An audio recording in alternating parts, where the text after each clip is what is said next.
Only believe, only believe,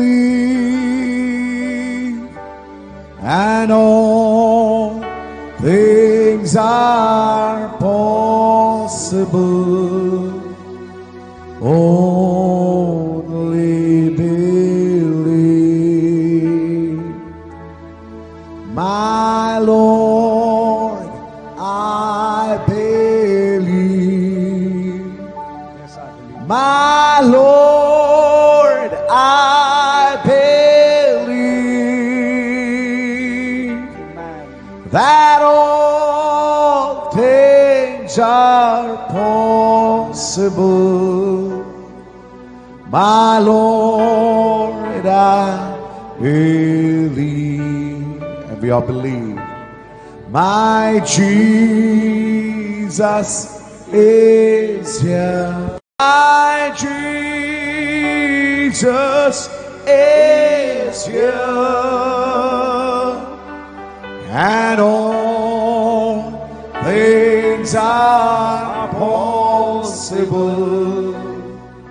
My Jesus is here. My Jesus is here. Thank you, Lord. My Jesus is here. And all things are possible. My Jesus is here. Praise Lord. Hallelujah. అలాగే నిలబడి ఉండగా పరిశుద్ధ గ్రంథము వైపు తిరుగుదాం. పరిశుద్ధ గ్రంథములో నుండి దానియేలు గ్రంథము 9వ అధ్యాయము 24 వచనం చదువుదాం. తిరుగుబాటును మాన్పుటకును పాపమును నివారణ చేయుటకును దోషము నిమిత్తము ప్రాయశ్చిత్తము చేయుటకు యుగాంతము వరకు ఉండునట్టి నీతిని బయలుపరచుటకును దర్శనమును ప్రవచనమును ముద్రించుటకును అతి పరిశుద్ధ స్థలమును అభిషేకించుటకును నీ జనమునకు పరిశుద్ధ పట్టణమునకును 70 వారములు విధించబడెను. చాలండి, ప్రార్థన చేద్దాం. స్తోత్రములు ప్రభువా, మహిమగల రాజా, మీకే స్తుతులు స్తోత్రములు చెల్లించుకొనుచున్నాము. అయ్యా, ఇప్పటిదాకా నీ ప్రియబిడ్డలు పాటల ద్వారా నేను స్తుతించారు. చప్పట్లు కొట్టుచు, వాయిద్యాలు వాయించుచు, కంఠ స్వరాల ద్వారా నీకు మహిమను తెచ్చారు ప్రభువా. మరి అతి ప్రాముఖ్యమైన సమయంలో నీకు ఇప్పుడు వచ్చి ఉండగా ఈ ఘడియ వాక్యం ఇవ్వండి ప్రభువా. ప్రస్తుత కాలానికి సంబంధించిన వర్తమానము అనుగ్రహించమని అడుగుచున్నాము. వాక్యములో మా స్థానం ఏమై ఉన్నదో మేము చూచులాగా అయా మా మనోనేత్రాలు తెరచి ప్రభువా మీరే వాటిని చూయించమని అడుగుచున్నాము. భయభక్తులతో నీ సన్నిధికి వచ్చి ఉన్నాము నాయన. నీ సన్నిధిని మేము సమీపిస్తూ ఉండగా ప్రభువా నీ కృప ఇక్కడ ఉంచమని అడుగుచున్నాము. ప్రతి వ్యక్తితో మీరు మాట్లాడి మహిమ ఘనత ప్రభావాలు తెచ్చుకోమని, మా మధ్య ఒక్క బలహీనుడు కూడా లేకుండా చేయమని అడుగుచున్నాము. అయ్యా, ఈ ఆరాధన అంతటిని నీ నామ మహిమార్థముగా జరిగించుకోమని, మహిమయు ఘనతయు ప్రభావాలు మీరే పొందుకోమని నజరేయుడైన యేసుక్రీస్తు నామములో ప్రార్థన చేసి అడిగి వేడుకొనుచున్నాము. ఆమేన్. హల్లెలూయా. కూర్చుందాం.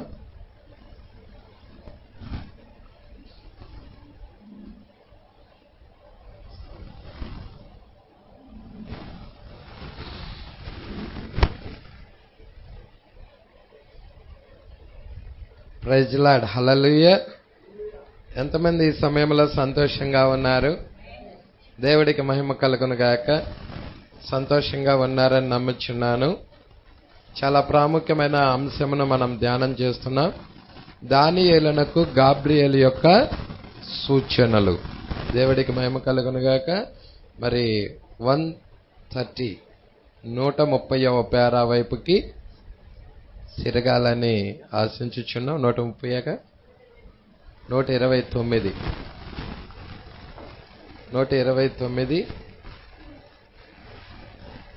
చూద్దాం.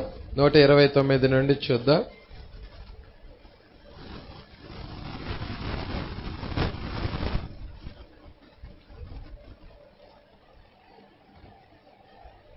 మీ యొక్క వరమును గూర్చి ఈ సంఘమునకు నేను చెప్పి ఉన్నాను. మీ యొక్క వరమునకు చెవియొగ్గుడి. బైబిల్లో వాటి ఉంచండి. ఆకాశము నిండుగా నిజమైన కార్యములతో నిండి ఉన్నప్పుడు వాటికి బదులుగా వేరే కార్యాలను గైకొనవద్దు. ఏదైతే మరి పరిశుద్ధ గ్రంథంలో వ్రాయబడి ఉన్నదో వాటినే గైకోవలసిన వారమై ఉన్నాం.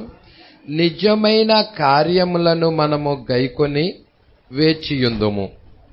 ప్రజల మనము నిజమైన కార్యాలు పొందేదము. లేని ఎడల ఏ విధమైన అసత్యమైన కార్యాలు మనకొద్దు. దేవుడికి మహిమ కలుగును గాక. మరి అబద్ధమైన బోధల గురించి, అబద్ధ ప్రవక్తల గురించి, మరి అటన్నిటి గురించి పోయిన వారం మనం చూసుకుంటా వచ్చాము. దాని గురించి అన్నమాట. 130వ పేరా వైపుకు మనం తిరుగుదాం. ఇప్పుడు ముగించుట యథార్థము అంటున్నాడు. దేవుడికి మహిమ కలుగును గాక.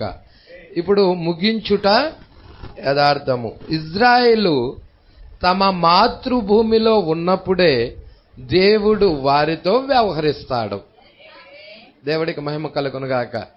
ఇజ్రాయేల్ ప్రజలు ఎప్పుడైతే వారి స్వదేశంలో ఉన్నారో అప్పుడే దేవుడు ఇజ్రాయేలుతో వ్యవహరిస్తాడు. స్వదేశానికి వెలుపల ఉన్నంతసేపు, బయట ఉన్నంతసేపు దేవుడు వారితో వ్యవహరించడు. దేవుడికి మహిమ కలుగును గాక. ఇజ్రాయేల్ దగ్గర ఏం జరుగుతున్నదో, ఎందుకంటే మన గడియారం ఎవరు? ఇజ్రాయేల్ ప్రజలు. వారి స్వదేశంలో ఉన్నప్పుడు మాత్రమే దేవుడు వారితో వ్యవహరించినట్లయితే మనము కూడా మన యొక్క స్వదేశమైన వాక్య భూమిలో ఉన్నప్పుడు మాత్రమే దేవుడు మనతో వ్యవహరిస్తాడు. వాక్యానికి వెలుపల ఉన్నంతసేపు దేవుడు మనతో వ్యవహరించడు. నేడు సంఘ శాఖలన్నీ వాక్యానికి వెలుపలున్నాయి, వాక్యానికి బయట ఉన్నాయి. అందుకే దేవుడు వాటితో వ్యవహరించటం లేదు. హల్లెలూయా. దేవుడు ఎందుకని వాటితో వ్యవహరించటం లేదయ్యా అంటే, వాగ్దానము చెయ్యబడిన వాక్యానికి వెలుపలున్నాయి అవి. దేవుడికి మహిమ కలుగును గాక. ఇప్పుడు మనం జాగ్రత్తగా చూద్దాం. నీడలు చూద్దాం, నిజ రూపాన్ని కూడా చూద్దాం. హల్లెలూయా. ఇప్పుడు అంటున్నాడు, ఇజ్రాయేలు తమ మాతృభూమిలో ఉన్నప్పుడు మాత్రమే దేవుడు వారితో వ్యవహరించును. మనము చూచిన, ఇక్కడ అంటున్నాడు మనము చూచిన అని కొంచెం డాష్ ఇచ్చేశాడు, ఐఫోన్ ఇచ్చాడు. దేవుడు అబ్రహాము తన స్వదేశాన్ని వదిలి ఐగుప్తుకు వెళ్ళినప్పుడు ఏమి సంభవించెను? అతడు దేవుని యొక్క చిత్తమును విడిచి దూరముగా పోయెను. హల్లెలూయా. దేవుడి చిత్తాన్ని విడిచి అతడు దూరముగా పోయెను. అతడు తిరిగి తన స్వదేశానికి తిరిగి వచ్చు వరకు ఆశీర్వదించబడలేదు. హల్లెలూయా. స్వదేశానికి వచ్చేంతవరకు అబ్రహామును దేవుడు ఆశీర్వదించలేదు. ఎప్పుడైతే ఐగుప్తుకు వెళ్ళాడో దేవుడు అక్కడ అతన్ని వదిలిపెట్టేసేసాడు. హల్లెలూయా. అదే విధముగా ఒక వ్యక్తి వాక్యము నుండి దూరముగా వెళ్ళిపోతే వదిలిపెట్టేస్తాడు. వాగ్దాన వాక్యంలో ఉన్నప్పుడు మాత్రమే దేవుడు ఆ వ్యక్తితో వ్యవహరిస్తాడు. మీరు జాగ్రత్తగా పట్టుకోండి ఈ మాట. దేవుడు అతనితో వ్యవహరించలేదు. ఎందుకు వ్యవహరించలేదు? అతడు స్వదేశానికి తిరిగి వచ్చేంత వరకు దేవుడు అతన్ని ఆశీర్వదించలేదు, దేవుడు అతనితో వ్యవహరించలేదు. ఒక్క దర్శనము కూడా అతనికి కలగలేదు. అతడు తిరిగి తన స్వదేశానికి వచ్చు వరకు ఏ విధమైన కార్యము అతడికి ఇవ్వబడలేదు. హల్లెలూయా. ఇంకొక ఎగ్జాంపుల్ కూడా చెప్తున్నాడు. ఒకటి అబ్రహాముది తీసుకున్నాడు, ఇంకొక ఎగ్జాంపుల్ ఇజ్రాయేల్ ప్రజలు తీసుకుంటున్నాడు. మీరు చూసారా, నయోమి కూడా వాగ్దాన భూమిని వదిలిపెట్టేసి ఎక్కడికి వెళ్ళింది? మోయాబు దేశానికి వెళ్ళినది. మోయాబు దేశంలో ఏమైనా నయోమితో దేవుడు వ్యవహరించినట్టుగా ఆనవాళ్ళు ఉన్నాయా? ఒక్కటి కూడా లేదు. ప్రజల్లో వాగ్దాన భూమిని వదిలిపెట్టి ఇజ్రాయేల్ ప్రజలు ఎప్పుడైతే బయటికి వెళ్ళిపోతారో ఏ స్త్రీ అయినా పురుషుడైనా ఆ వ్యక్తితో దేవుడు వ్యవహరించడం లేదు. ఇక్కడ చూడండి, ఇజ్రాయేల్ ప్రజలు దేవుడు చేసిన వాగ్దాన భూమిని వదిలిపెట్టి వాళ్ళు 400 సంవత్సరాలు ఐగుప్తుకి వెళ్ళిపోయారు. 400 సంవత్సరాలు ఐగుప్తులో ఉన్నారు. దాని గురించి నెక్స్ట్ పేరా మాట్లాడుతుంది. మీరందరూ చూడండి, 131వ పేరా నా దగ్గర ఉన్న పుస్తకంలో 131వ పేరా. హల్లెలూయా.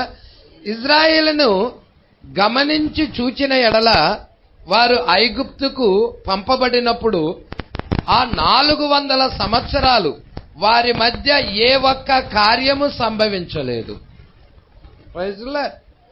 చరిత్ర పుస్తకములో ఆ విధముగా ఏదైనాను సంభవించినట్లు రాయబడలేదు. వారి మధ్య ఏదైనా సంభవించినట్లుగా కూడా చరిత్ర పుస్తకంలో రాయబడలేదు. అదే పాత 9 మరియు 9 సంగమునకు పోవుట, గొర్రె పిల్లను బలి ఇచ్చుట, మేరీకి వందనాలని చెప్పుట, అంటే మరియాకి స్తోత్రం అని చెప్పుట, లేక ఆ విధమైన చెప్పి తిరిగిపోవుట. చూస్తున్నారా అండి? ఆ తర్వాత సంవత్సరము అదే విధముగా యాజకులందరూ తర్కించుకొనుచుండిరి. బోధకులు మరియు ఫలానా వారిని బోధకులుగా ఎన్నుకుందాం. చూస్తున్నారా అండి? ఈరోజు ఈ సంఘ కాలాలలో మరి చూస్తున్న 2000 సంవత్సరాలలో ఏం జరుగుతుందో దేవుడు మాట్లాడుతా వస్తున్నాడు. హల్లెలూయా. ఈరోజు మీరు చూడండి, బోధకుల మధ్య ఏముంది? వివాదం ఉన్నది. ఇక్కడ మీరు చూచినట్లయితే మేరీకి స్తోత్రం అని చెప్పేవాళ్ళు ఉన్నారా భూమి మీద? మరి ఆ వందనం అని చెప్పేవాళ్ళు ఉన్నారా? మేరీని కొలిసేవాళ్ళు ఉన్నారా? ఒక గుడే కట్టించి కొలుస్తా ఉన్నారు విజయవాడలో. ప్రైజ్లా దేవుడికి మహిమ కలుగును గాక. ఇంకేమంటున్నారు? గొర్రె పిల్లను బలి ఇచ్చుట. ఇంకేమంటున్నారు చూడండి, ఇక్కడ ఏం చెప్తున్నారు? తర్వాత సంవత్సరం అదే విధముగా యాజకులందరూ తర్కించుకొనిచుండిరి. మరి వివాదాలు పెట్టుకుంటున్నారా? కాన్ఫరెన్స్లు పెట్టుకుంటున్నారా? వన్నెస్లు, త్రిత్వం వాళ్ళు అందరూ కూడా ఏం పెట్టుకుంటున్నారు? వివాదాలు తర్కించుకుంటా ఉన్నారు. హల్లెలూయా. యాజకులు అంటే పాస్టర్లైన వీళ్లే తర్కించుకుంటా ఉంటున్నారు. ఎన్నో పెట్టుకుంటున్నారు. అట్నేమంటారు?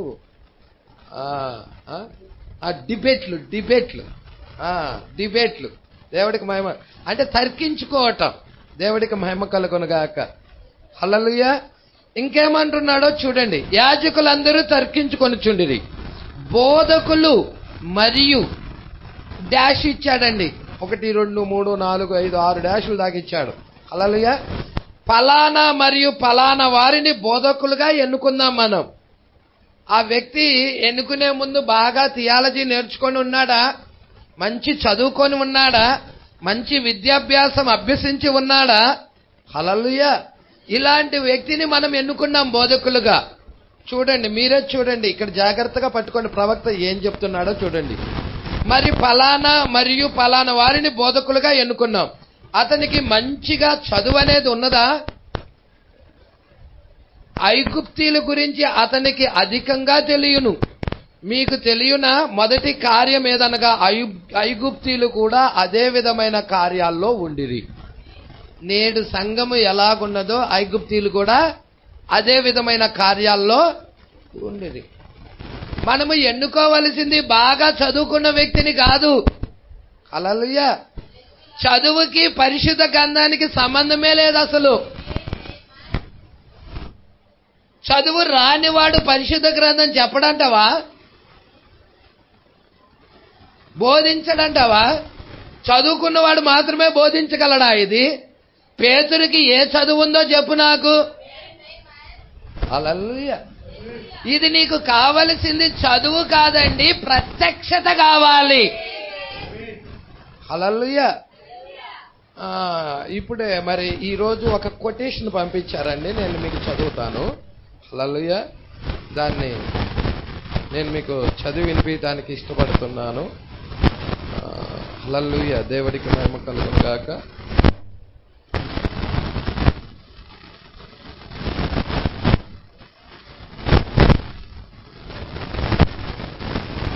చాలా మంచి కొటేషన్. మీరు ఒక పురుషుణ్ణి అతని గుణలక్షణాలను బట్టి కొలవండి అంటున్నాడు. ఇది మీరు ఒక పురుషుణ్ణి అతని గుణలక్షణాలను బట్టి కొలవండి. పురుషుడు కండలను బట్టి కొలవడు. అట్లు కొలవబడేది ఏంటంటే మృగం. హల్లెలూయా. మృగం. పురుషుడు గుణలక్షణము చేత కొలవబడతాడు. 200 పౌండ్లు బరువుండి మరియు మొత్తము కండలతో ఉండి మరియు తనలో రవ్వంతా కూడా పురుషత్వమైన కలిగి లేని పురుషులను నేను చూశాను అంటున్నాడు ప్రవక్త. హల్లెలూయా. వాళ్ళ కండలున్నాయి, బరువున్నది, ఎంతో మెలిదిరిగిపోయి ఉన్నారు. హల్లెలూయా. అయితే పురుషత్వం రవ్వంత కూడా లేదు వాళ్ళల్లో. దేవుడికి మహిమ కలుగును గాక. పురుషత్వము, రవ్వంతైన పురుషత్వము కలిగి లేని పురుషులను నేను చూశాను. ఒక తల్లి చేతిలో నుండి బిడ్డను పడవేసి మరియు ఆమెను బలాత్కారం చేస్తారు. పురుషుడంటే అది కాదు, అది ఒక మృగం, అది క్రూరుడు చేసే చేష్టలు అన్నమాట. పురుషుడంటే గుణలక్షణము. యేసుక్రీస్తు వంటి పురుషుడు ఎన్నడూ లేడు. Praise the lord. అయితే ఇక్కడ అంటున్నాడు, జాగ్రత్తగా పట్టుకోండి ఈ మాటలు. మనం అతన్ని చూచి అపేక్షించున్నట్లుగా అతనికి స్వరూపము లేదని పరిశుద్ధ గ్రంథం చెప్తుంది. దాదాపుగా ఒక చిన్న వ్యక్తి భుజములు వంగిపోయి లేక ఆ విధముగా ఉండి ఉండవచ్చును. మనుషులు చూడనొల్లని వానిగా మనం ఆయన్ని ఎంచితిమి. ఇదంతా యేసుక్రీస్తు గురించే చెప్తా ఉన్నది. కానీ ఆయన అటువంటి ఒక గుణలక్షణము ఎన్నడూ చూస్తున్నారండి లేదు. ఒక అసలైన పురుషుడంటే ఆయనే. ఎవరు? ప్రభువైన యేసుక్రీస్తే. మీరు ఒక పురుషుణ్ణి కండలను బట్టి కొలవకూడదు, కానీ అతడు ప్రార్థిస్తూ ఉండగా అతని ప్యాంటులో మోకాళ్ల యొద్ద పడిన గుంటలను బట్టి కొలవాలి. ఏం చెప్పాడు?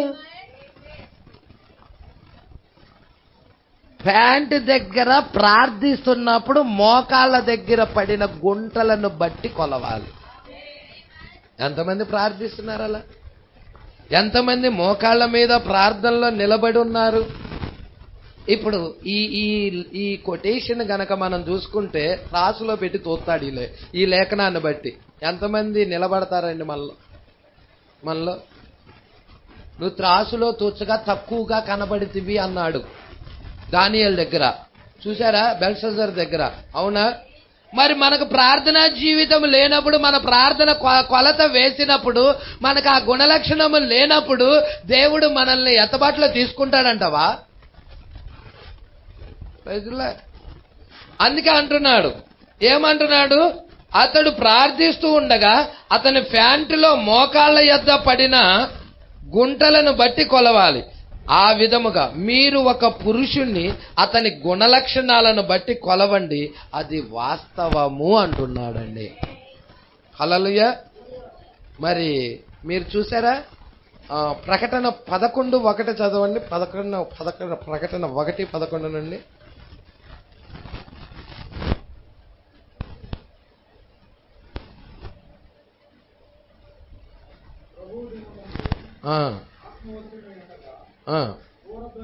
అమ్మ 11వ అధ్యాయమేనా? ప్రకటన గ్రంథం 11వ అధ్యాయం 11:1 అండి. మరియు ఒకడు చేతి కర్ర వంటి కొలకర్ర నాకిచ్చి, నీవు లేచి దేవుని ఆలయమును బలిపీఠమును కొలత వేసి ఆలయములో పూజించు వారిని లెక్క ఏమంటున్నాడు? ఆలయాన్ని కొలత వేయమంటున్నాడు అక్కడ. అవునా? ఇప్పుడు ఆలయం ఎవరంటాం? ఆలయము, దేవుని ఆలయం ఎవరంటాం? మనమేనా? మనం కూడా కొలత వేయబడాలా? మన భక్తి కొలత వేయబడాలా? మన ఆరాధన కొలత వేయబడాలా? మన ప్రార్థన కొలత వేయబడాలా?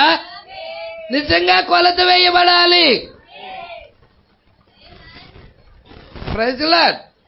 భౌతికంగా ఏం జరుగుతుందో ఆత్మీయంగా ఇజ్రాయెల్ అయినా ఆత్మ సంబంధమైన ఇజ్రాయెల్ గా పిలువబడుతున్న మనకు అదేనా జరుగుతుంది? హల్లెలూయా. మన ఆరాధన కొలత వేయబడుతున్నప్పుడు మనం ఎలాగున్నాము? త్రాసులో చూస్తే హల్లెలూయా. దేవుడికి మహిమ కలుగును గాక. 132వ పేరా వైపుకు నేను తిరుగుతున్నాను. మీరు కూడా జాగ్రత్తగా తిరగాలని ప్రభు పేరట కోరుచున్నాను. హల్లెలూయా. సంగమునకు అదే విధమైన కార్యం సంభవించినప్పుడు మనమందరం మెథడిస్టులుగా ఉన్నాం, లేక బాప్టిస్టులుగా ఉన్నాం, లేక ప్రెస్బిటేరియన్లుగా ఉండుటకు వెళ్ళి ఉన్నాం. హల్లెలూయా.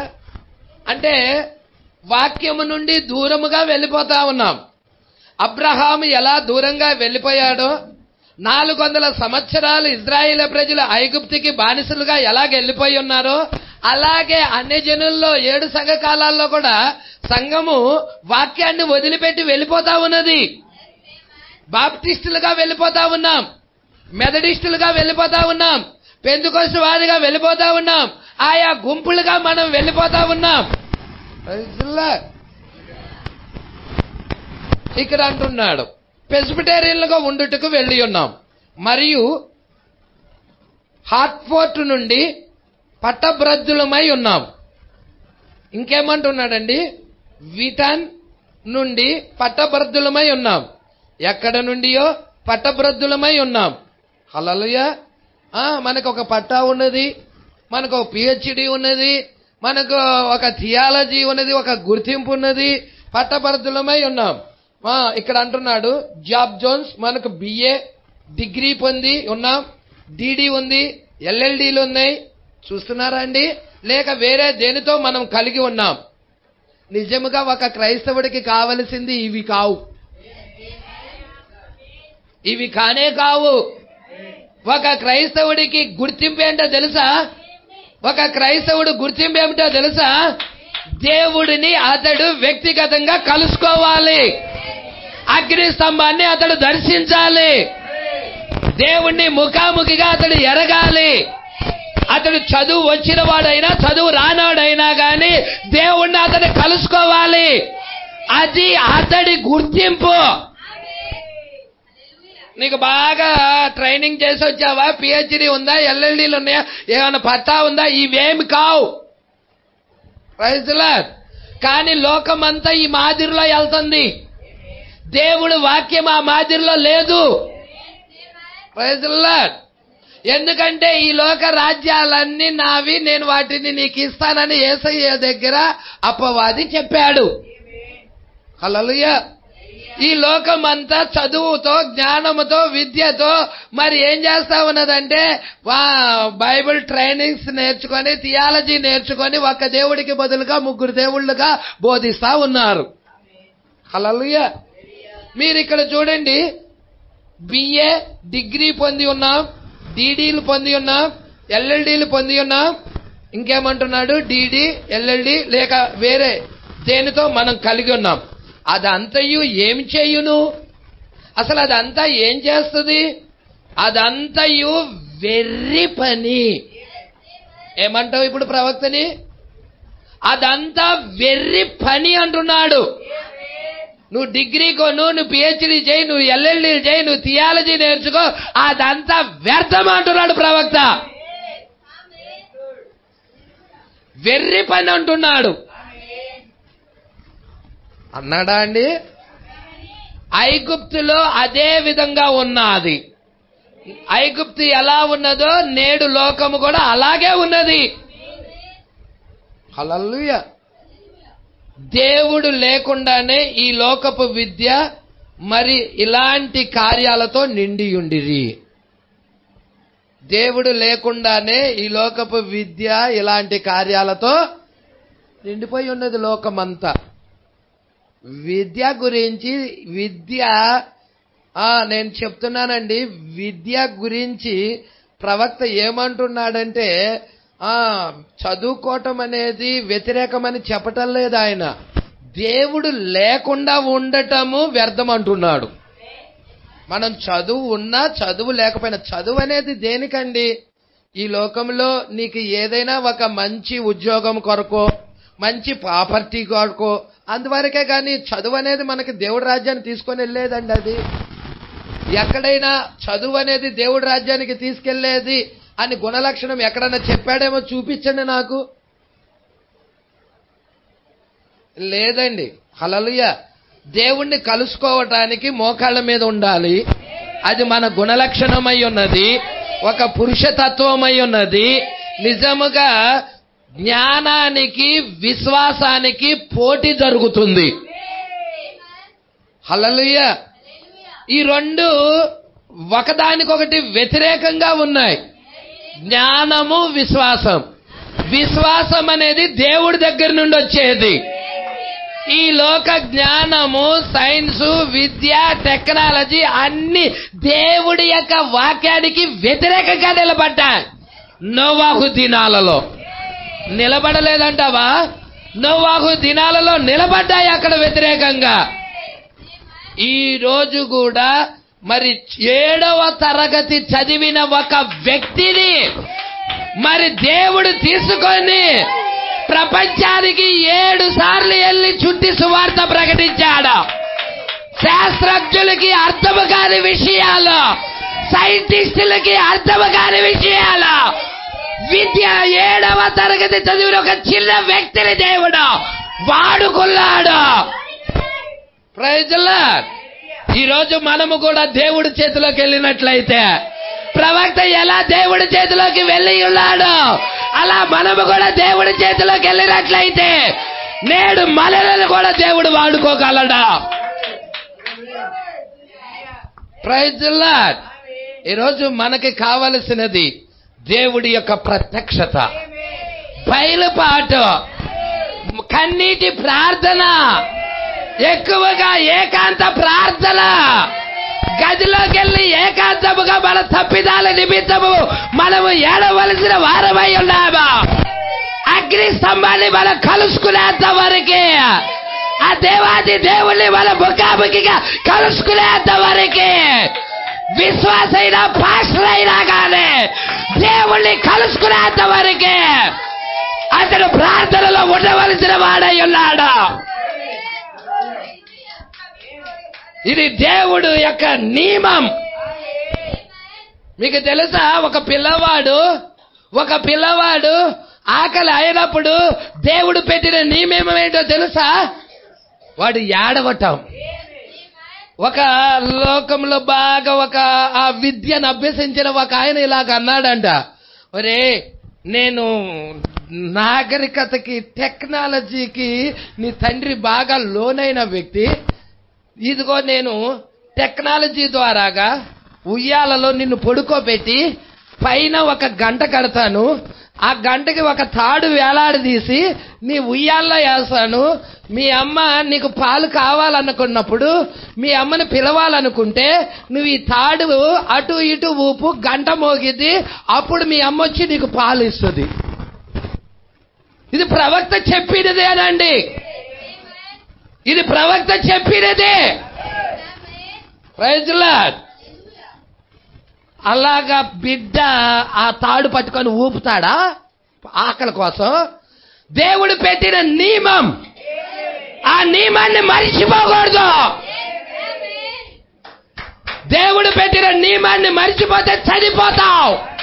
జాగ్రత్త, మనము చనిపోతాం. ఆ పిల్లవాడు ఆకలికి భార్యతో అన్నాడంట, గంట మోగితే నువ్వు వెళ్ళు, ఏడ్చినా వెళ్ళొద్దు అన్నాడంట. ఏడ్చినా వెళ్ళొద్దు నువ్వు, గంట మోగితే పిల్లాడు గంట మోగితే అప్పుడు నువ్వు వెళ్ళి పిల్లాడికి పాలివ్వు. ఊరికి ఏక పెడతా ఉన్నాడు పిల్లాడు. గంట ఏం కొడతాడు? దేవుడు పెట్టిన నియమం గంట కొట్టమని కాదు, దేవుడు పెట్టిన నియమం ఏడవమని. దేవుడు ఏర్పాటు చేసిన నియమం అది. ఈ రోజు దేవుణ్ణి కలుసుకోవడానికి దేవుడు ప్రవేశపెట్టిన మార్గం ఏంటో తెలుసా సహోదరే? దేవుడు అగ్ని స్తంభాన్ని ఒక వ్యక్తి కలుసుకోవాలి. ఆ మేడగద అనుభవం కావాలి. వ్యక్తిగతంగా ఒక వ్యక్తి దేవుణ్ణి కలవాలి. అప్పుడే దైవ ప్రత్యక్షత ఎరుగుతాడు అతడు. లేకపోతే ఎరగలేడు. మనకి విద్య ఉంది, బాగా చదువుకుంటున్నాం. నో, నువ్వు ప్రత్యక్షత కలిగి ఉన్నావు. నేను ఏంటి గ్యారంటీ? చదువుకున్నంత మాత్రం ప్రత్యక్షత కలిగి ఉన్నట్ట? బయట ఉన్నాడికి ఇచ్చినా చదువుతాడు. అది చదవలేడా? చదువు వచ్చినాడు చదవలేడా? ప్రత్యక్షతకి చదువుకి లింక్ పెట్టద్దు. Praise lord. దేవుడికి మహిమ కలుగునుగాక. నీకు దేవుడు ప్రవేశపెట్టిన నియమం కావాలి, ఏర్పాటు చేసిన నియమం కావాలి. మనకి కావాల్సింది పిహెచ్డీలు కాదు, డిగ్రీలు కాదు, ఎల్ఎల్డీలు కాదు. మనకి దేవుడు ఏర్పాటు చేసిన మార్గంలో దేవుణ్ణి కలుసుకోవాలి. దేవుడు అంటా ఉన్నాడు ఇక్కడ 133వ పేర, మరి దేవుడు ఇజ్రాయేలు తన స్వదేశానికి తిరిగి వచ్చు వరకు, దేవుడు ఇజ్రాయేలు తమ స్వదేశానికి తిరిగి వచ్చే వరకు ఆమెతో వ్యవహరించలేదు.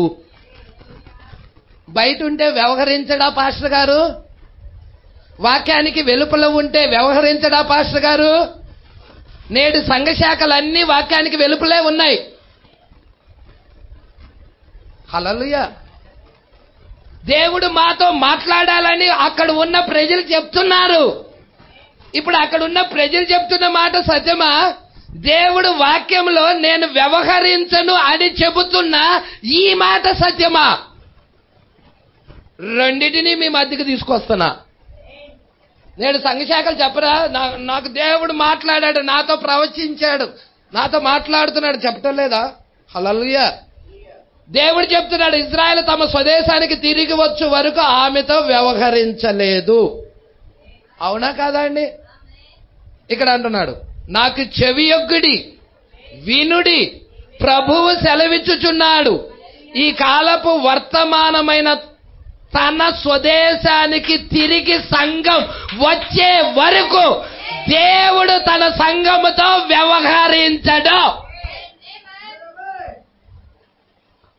దేనిలోకి వచ్చే వరకండి? తమ స్వదేశమైన వర్తమానం. ఇజ్రాయేల్ ప్రజలకి ఎలాగా వాగ్దాన భూమి ఉన్నదో అలాగే మన వాగ్దాన భూమి వర్తమానమై ఉన్నది. మన స్వదేశము వర్తమానమై ఉన్నది, వాక్యమై ఉన్నది. వాక్యము వైపుకి వచ్చేంత వరకే దేవుడు అన్యజనులతో వ్యవహరించడు. Praise lord. ఇవి నేను చెప్తున్న మాటలు కావండి, నేను చెబుతున్నవి కావు. మీ దగ్గర వర్తమానంలో ఉందిగా చూడండి. ప్రవక్త చెప్పింది నేను చెప్తున్నా అంతే. ఎక్కువగా ఉన్న అక్కడ ఆయన మరి ఇది ఎన్నో సంవత్సరమా? 1961వ సంవత్సరంలో ఆయన ప్రసంగించాడు. ఈ రోజు అదే స్వరం ఇక్కడ ప్రసంగించబడుతుంది. హల్లెలూయా. ఇక్కడ అంటున్నాడు, ఏమంటున్నాడో చూసాడా? ప్రభువు సెలవిచ్చుచున్నాడు, ఈ కాలపు వర్తమానమైన మన స్వదేశానికి. అంటే మన స్వదేశం అంటే ఏంది? ఈ కాలపు వాక్యం. ఈ కాలపు వర్తమానం, అపోస్తుల యొక్క బోధ, అది మన స్వదేశమై ఉన్నది. అంటే మన స్వదేశానికి తిరిగి వచ్చు వరకు దేవుడు తన సంఘముతో వ్యవహరించడు. మూల ఉపదేశాలకు తిరిగి రండి, మూల బోధ దగ్గరికి తిరిగి రండి. చెదిరిపోయిన వారలారా, తిరిగి మరలా మీ స్వగృహానికి రండి. Praise the lord. మీ యొక్క మెథడిస్టుని, బాప్టిస్టుని, ప్రెస్బిటేరియన్ అభిప్రాయాలను, మీ యొక్క పెంతుకోస్తులను, అసెంబ్లీస్ ఆఫ్ గాడ్ ని, ఏకత్వవారు, త్రిత్వవారు మరియు పంచత్వవారు, ఏది ఏమైనా గాని దేవుని యొక్క సంఘముగా పిలువబడేవారు, నాజరీన్లు, యాత్రికుని, పరిశుద్ధులు, చర్చ్ ఆఫ్ క్రైస్ట్ వాళ్ళు అన్నీ కూడా అబద్ధపు క్రీస్తు కార్యాలు.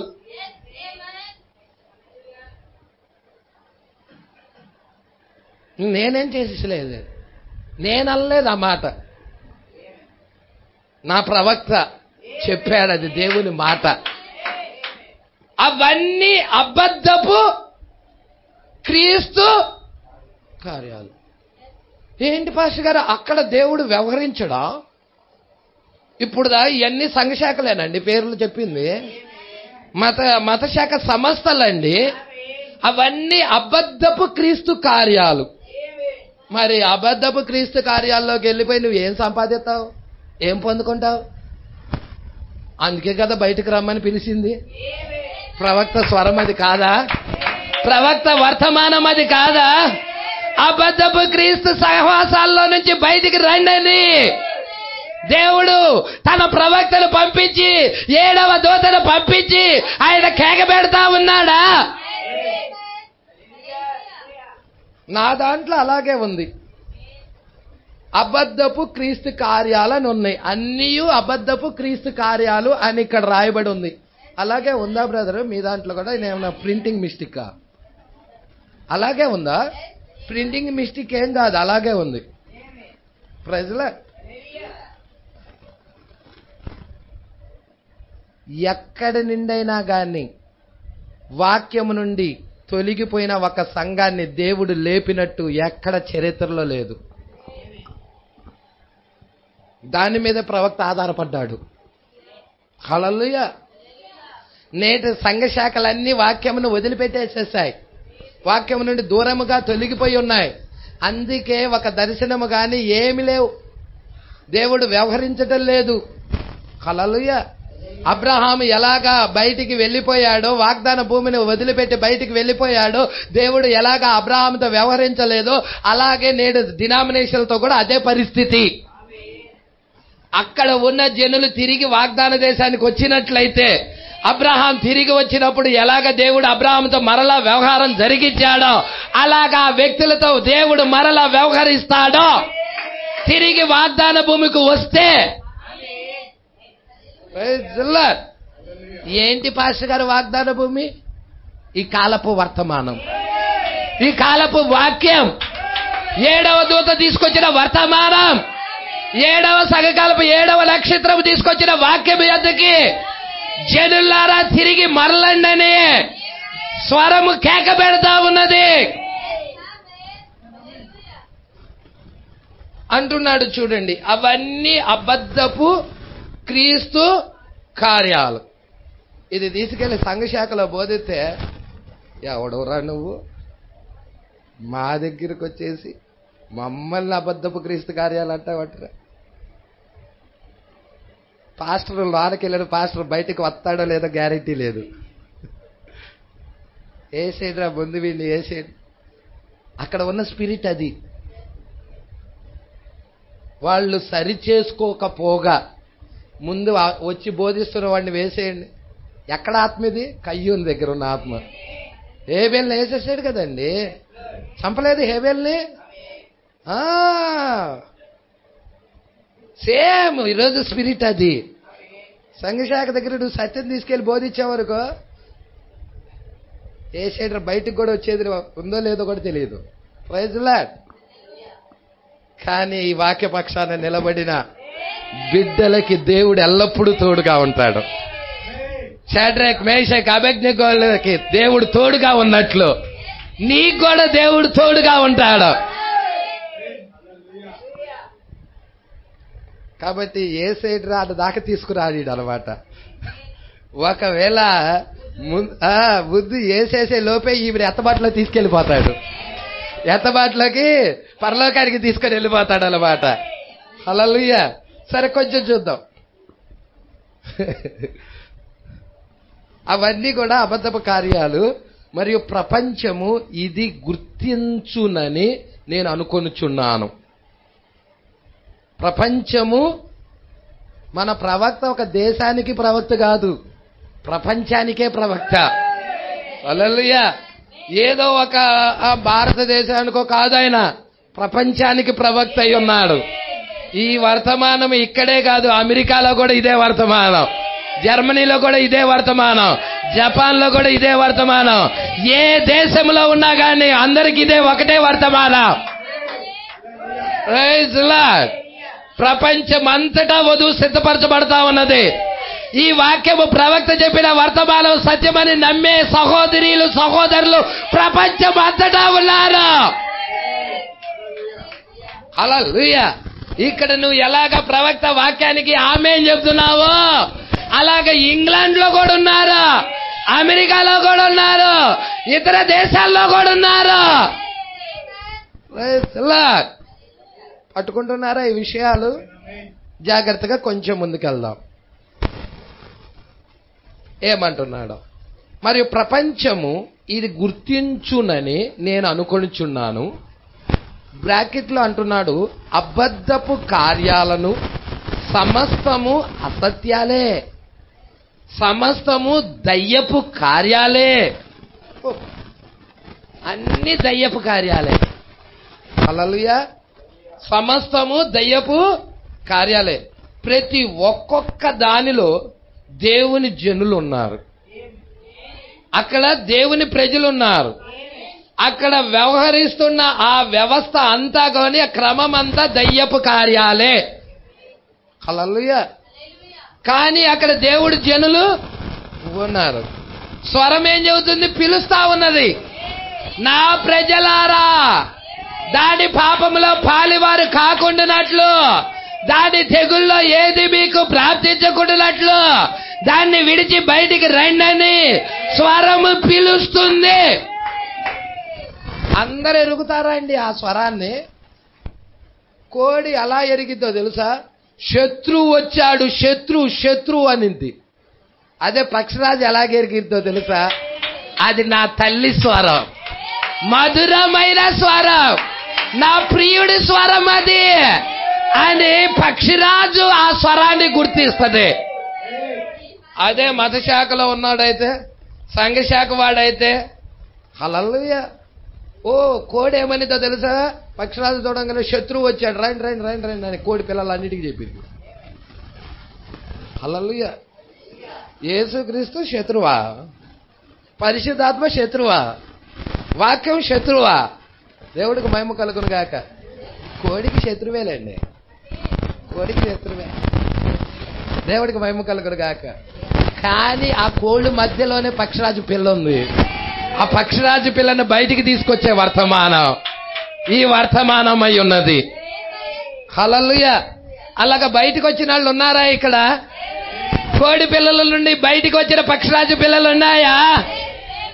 స్వదేశానికి తిరిగి రమ్మన్నప్పుడు స్వదేశానికి తిరిగి వచ్చి వర్తమానంలోకి తిరిగి వచ్చిన వాళ్ళు ఉన్నారా ఇక్కడ? Praise lord. ఎప్పుడైతే వర్తమానంలోకి మనం వచ్చామో ఆ దేవుడు అంటున్నాడు, ఇక నేను మీతో వ్యవహరిస్తాను. వాళ్ళతో కాదు, మీతో వ్యవహరిస్తాను. మీ దేవుడునై ఉండును, మీ ప్రభువునై ఉండును. Praise lord. వారి మధ్య నుండి బయలు వెడలి ప్రత్యేకముగా ఉండుడి. నేను మీ దేవుడునై మీ ప్రభువునై ఉండును. హల్లెలూయా. ఇవన్నీ బైబిల్లో వాక్యాలే. మీకు రెఫరెన్స్లు కావాలంటే అడగండి, చెప్తాను. కొరింథీయులకు రాసిన పత్రికలో ఉంటది. హల్లెలూయా. నేను ఏడ కొత్త విషయాలు ఏం చెప్పటల్లా, బైబిల్లో ఉన్న విషయాలే చెప్తున్నా, మరలా జ్ఞాపకం చేస్తున్నా. పట్టుకోండి. సమస్తము దయ్యపు కార్యాలే. ప్రతి ఒక్కొక్క దానిలో దేవుని జనులున్నారు, ఆ కదలికలో దేవుని వ్యక్తులు ఉన్నారు. అయితే సంఘ శాఖలు దేవునివి కావు. ఏంటి పాషి గారు, బాప్టిస్టు దేవుడిది కాదా? పెంతెకోస్తు, లూథరను, మెథడిస్టు, స్వాముల వారి మతము చాలా ఉన్నాయి కదా, ఇవన్నీ దేవుడి కావా? నా ప్రవక్త చెప్తున్నాడు అవి దేవుడివి కావని. హల్లెలూయా. నా ప్రవక్త అంటే మీ ప్రవక్త కూడా. Praise lord. నా ప్రవక్త అంటే మీ ప్రవక్త కూడా. అవి దేవుడు అని చెప్తున్నాడా? దేవుడివి కావని చెప్తున్నాడా? దేవునివి కావు అని చెప్తున్నాడు. హల్లెలూయా. దేవుడు దానిని ఆశీర్వదించడు. ఆ సంఘ శాఖలని దేవుడు ఊరికో భాష గారు బాగా బిల్డింగ్లు కట్టుకుంటున్నారు, కార్లు వేసుకుంటున్నారు, అన్నీ ఉన్నాయి, ఆశీర్వదించడం అంటావేంటి? అది ఆశీర్వాదం అని ఎవడన్నాడు మిమ్మల్ని? ధనవంతుడు కూడా ఆశీర్వదించబడినట్ట. నా ప్రాణమా తిను తాగు సుఖించు అన్నాడు. వాడి దగ్గర ఉన్న ధనము వీళ్ళ దగ్గర కూడా ఉండదు. ధనవంతుడి దగ్గర ఉన్న ధనం అన్న ఉండిద్దంటవా? అంత ధనము వీళ్ళ దగ్గర, పాస్టర్ గారి దగ్గర కూడా ఉండదు. మరి అంత ధనవంతుడు నా ప్రాణమా తిను తాగు సుఖించు అన్నవాడు ఎక్కడికి వెళ్ళాడు? నరకానికి వెళ్ళాడు. మరి ఆశీర్వదించబడితే దేవుడి రాజ్యం వెళ్ళాలిగా, నరకానికి ఎందుకు వెళ్ళాడు?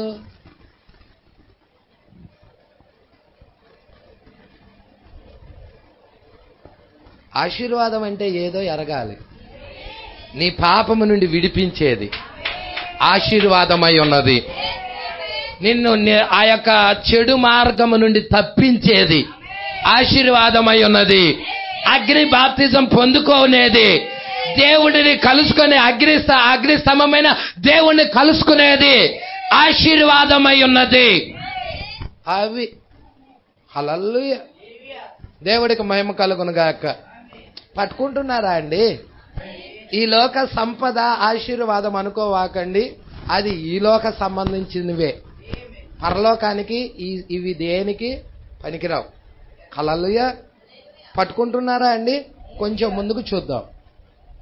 దేవుడు దానిని ఆశీర్వదించు. ఆ విధముగా ఆయన ఎప్పుడూ దానిని చెయ్యలేదు కూడా. బ్రాకెట్లో అంటున్నాడు, సంఘ శాఖలను ఆశీర్వదించలేదు అని బ్రాకెట్లో పెట్టేసేసాడు.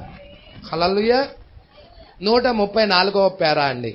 మరియు ఈ టేబుల్ వినుచు. ఎంతమంది ఈ వాక్యపక్షాన్ని నిలబడి ఆమెన్ చెప్తారో? హల్లెలూయా. ఆమెన్ చెప్పే వాళ్ళందరూ ఆయన పక్షరాజు పిల్లలై ఉన్నారు. నొచ్చుకొని బాధపడే వాళ్ళకి నేను చేసేదేం లేదు. ఎందుకంటే ఒకే తల్లిలో నుండి 2 వచ్చినాయి. కయ్యూను హేబేలు ఒక్క తల్లిలో నుండి వచ్చారు. కానీ కయ్యూను స్పిరిట్ వేరు, హేబేలు స్పిరిట్ వేరు. కయ్యూను ఆత్మ వేరు, హేబేలు ఆత్మ వేరు కాదా? కయ్యూను మీద ఉన్న ఆత్మ ఎవరిది? హేబేలు మీద ఉన్న ఆత్మ ఎవరిది? మీరే చూస్తారు. దేవుడికి మహిమ కలుగునుగాక. మరియు ఈ టేబుల్ వినుచున్న ఏ చరిత్రకారుడైనా సంఘము ఒక శాఖగా మారినప్పుడు దేవుడు దానిని బీరువాలో లేక ఒక అరలో పెట్టి ఎక్కడ తీసుకెళ్తాడు? బీరువాలోనో అరలోనో పెట్టి దానితో మరెన్నడూ వ్యవహరించలేదని. ఇక దాని పని అయిపోయినట్టే. ఒక శాఖగా మారిందంటే దాని పని అయిపోయినట్టే. దేవుడు వ్యవహరించడు, దాన్ని ఆశీర్వదించడు. దేవుడు కదలికలు ఉండవు, దేవుడు ఆత్మ ఉండదు, దేవుడు ఉద్యమం ఉండదు. చచ్చిపోయిన వాళ్ళ దగ్గర ఏం కదలికలు ఉంటాయి? హల్లెలూయా.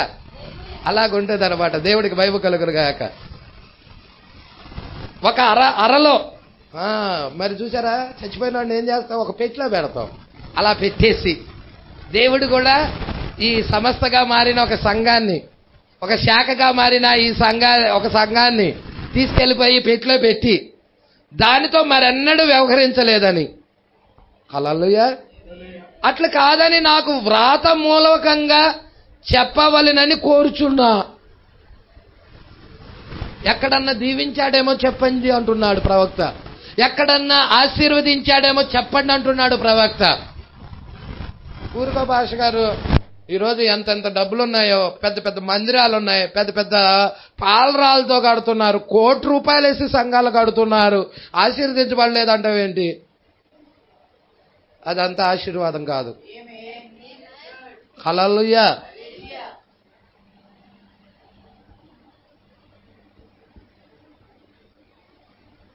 డబ్బే ఆశీర్వాదం అనుకుంటే అబ్రహాం వదులుకొని వచ్చేవాడే కాదు, మోషే ఐగుప్తు ధనాన్ని వదులుకొని వచ్చేవాడే కాదు, పౌలు మరి ఏవేవి లాభకరములైనవో వాటిని వదులుకొని వచ్చేవాడే కాదు. Praise lord. ఆశీర్వాదం యేసుక్రీస్తు అండి. వాక్యమే ఆశీర్వాదం అండి. హల్లెలూయా. అందుకే అంటున్నాడు, జాగ్రత్తగా పట్టుకోండి. లూథరన్లు, వెస్లీలు, మెథడిస్టులు, పెంతెకోస్తులు తిరిగి ఎప్పుడైనాను లేపినాడా అని నాకు చెప్పండి. వాళ్ళన్నీ ఇప్పుడు చెప్పినవన్నీ సమస్తగా అయిపోయినాయి. అవన్నీ ఎప్పుడైనా లేపాడా దేవుడు? చెప్పండి అంటున్నాడు. ఎన్నడూ శాఖగా మారిన వాటిని లేపలేదు ఆయన. ఆ సంఘ శాఖ అక్కడే పడి ఉండి చలనము లేక కొరుకు పుండు వలె తినివేయబడి మరి అది కుళ్ళిపోయెను. కొరుకుడు పుండు తెలుసుగా అండి మీకు? అది కొరుకుడు పుండు శరీరాన్ని తినేసి తినేసి తినేసి తినేసి మొత్తము కంపు కొట్టుకుపోయి వాసన వస్తూ ఉంటుంది అక్కడ. అలాగుంటది. దేవుడు ఒక సంఘాన్ని వదిలిపెట్టినప్పుడు అది శాఖగా మారితే దాని పరిస్థితి అలాగుంటది అంటున్నాడు. హల్లెలూయా. కొరుకు పుండు వలె తినివేయబడి మరి అది కుళ్ళిపోయేది. హల్లెలూయా. దేవుడు ఒక మనిషిని మాత్రం తీసుకొని జనులను స్వదేశానికి త్రిప్పుటకు ప్రయత్నించాడు. పట్టుకున్నారా? ఇక్కడ నాకు నా ప్రవక్త కనబడుతున్నాడు. మరి మీ ప్రవక్త కూడా ఇక్కడ ఉన్నాడు. మన ప్రవక్త ఇక్కడ ఉన్నాడు. దేవుడు ఒక మనిషిని మాత్రం తీసుకొని, ఆ మనిషి ఎవరో తెలుసా? 7వ సంఘకాలపు వర్తమానికుడై ఉన్నాడు. ఈ రోజు ఆ యొక్క దేవుని చేతిలో ఉన్న 5 రకాల పరిచర్యలో ఉన్న వాళ్ళై ఉన్నారు. వారు ఒక మనిషిని దేవుడు చేతిలో ఉండినప్పుడు ఆ మనిషిని తీసుకొని వారు ఏం చేస్తారంటండి? ఒక మనిషిని మాత్రం తీసుకొని జనులను స్వదేశానికి త్రిప్పుటకు ప్రయత్నించెను. ప్రవక్త చేసిన పరిచర్య అదే.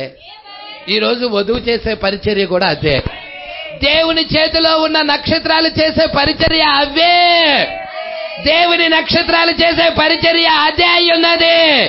జనులను స్వదేశానికి త్రిప్పటమై ఉన్నది. హల్లెలూయా. జనులను స్వదేశానికి త్రిప్పుటకు ప్రయత్నించిన. ఏంటి మన స్వదేశం? ఈ కాలపు వర్తమానం. మరి పరిశుద్ధాత్మ బాప్తిజం పొందినవాడు జనుల్ని ఎక్కడికి నడిపిస్తాడు? బాప్టిస్టులోకా, పెంతెకోస్తులోకా, మత శాఖల్లోకా? అలా నడపడు. పరిశుద్ధాత్మ బాప్తిజం పొందిన ఒక వ్యక్తి వర్తమానంలోకి నడిపిస్తాడు, క్రీస్తు దగ్గరికి నడిపిస్తాడు. అదే ఇక్కడ రాస్తున్నాడు. దేవుడు ఒక మనిషిని మాత్రం తీసుకొని జనులను స్వదేశానికి త్రిప్పుటకు ప్రయత్నించును. హల్లెలూయా. ఏంటి స్వదేశం? వర్తమానమై ఉన్నది. వర్తమానం వైపుకి తిప్పటానికి ప్రయత్నిస్తాడు. దేవుడికి మహిమ కలుగునుగాక. మరియు మనిషి వ్యక్తిగతంగా బలహీనుడై ఒక విధమైన డిగ్రీతో అలంకరించబడి, హల్లెలూయా, ఒక వ్యక్తి ఒక రకమైన డిగ్రీతో అలంకరించబడి మరియు ఇంకొక శాఖగా వారు నిర్మించుకొని వరకు బలహీనులుగా ఉండి మునుపుటి కంటే 2 నరక పాత్రుడిగా, నరకపు పోవు బిడ్డలుగా వారు మారిరి. Praise lord. ఏం చేస్తున్నారంటే వీళ్ళు ఒక శాఖగా ఎప్పుడైతే అది మారిందో వారిలోకి తీసుకొచ్చే వాళ్ళంతా 2 నరక పాత్రులు అవుతున్నారు. ఇది ప్రవక్తే కాదు చెప్పింది, యేసయ్య కూడా చెప్పాడు. ఇదే మాట యేసయ్య చెప్పాడు.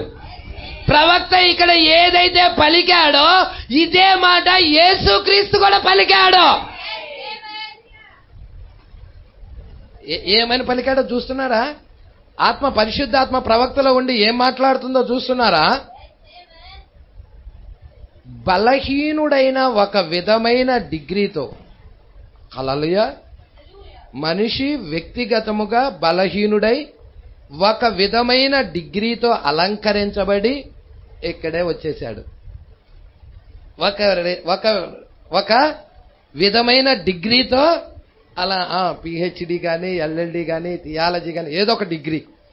మరియు ఇంకొక శాఖగా వారు నిర్మించుకొని వరకు, హల్లెలూయా, ఇంకొక శాఖగా వారు నిర్మించుకొని వరకు బలహీనులుగా ఉండి మునుపటి కంటే రెండింతలుగా నరకపు పోవు బిడ్డలుగా వారు మారిరి. హల్లెలూయా. ఇది యేసు ఎక్కడ చెప్పాడు చూద్దామా? మత్తయి సువార్త 23వ అధ్యాయం తీయండి.